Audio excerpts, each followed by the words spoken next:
মুসনবী শরীফের মধ্যে আল্লামা রুমি রহমাতুল্লাহি তাআলাহি একটা ঘটনা উল্লেখ করেছেন যে হজের মৌসুমে একটা কাফেলা যাচ্ছে, হজ করবে। তো এই কাফেলা হজ করে কোথায় যাবে? মদিনাতে যাবে। আর জঙ্গলের মধ্যে পিঁপড়া যখন দেখলো যে একটা কাফেলা যাচ্ছে, হাজিদের কাফেলা দেখলে চেনা যায় কিনা, সাদা পোশাক, হেরম পরিহিত, এই পিঁপড়া যখন দেখেছে যে একটা কাফেলা যাচ্ছে মদিনার দিকে, তখন এই পিঁপড়া কান্না করতে লাগলেন আর বলতে লাগলেন, ইয়া রাসূলুল্লাহ, তারা আপনার গোলাম, তারা আপনার আশেক, তারা আপনার দরবারে যাচ্ছে।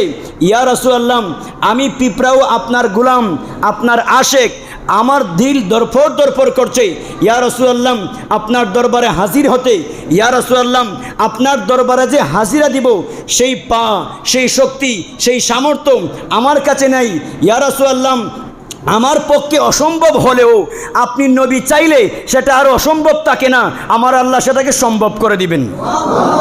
এই কথা বলে বলে পিঁপড়া কান্না করছেন। এই সময় আল্লামা রুমি বলছেন যে গায়েব থেকে একটা আওয়াজ হলো, হে পিঁপড়া, তোমার কান্না বন্ধ করো, তোমার কান্না কবুল হয়ে গিয়েছে।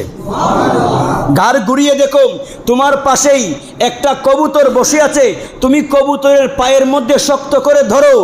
ওই কবুতরটা তোমাকে আমার নবী মদিনা শরীফ থেকে প্রেরণ করেছেন, তুমি এই কবুতরের পায়ের মধ্যে শক্ত করে ধরো, এই কবুতর তোমাকে নিয়ে মদিনা শরীফ চলে যাবে।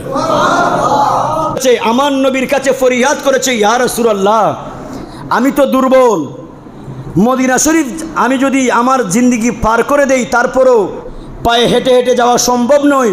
ইয়া রাসূলুল্লাহ, আমার পক্ষে অসম্ভব হলেও আপনি নবীর পক্ষে সম্ভব।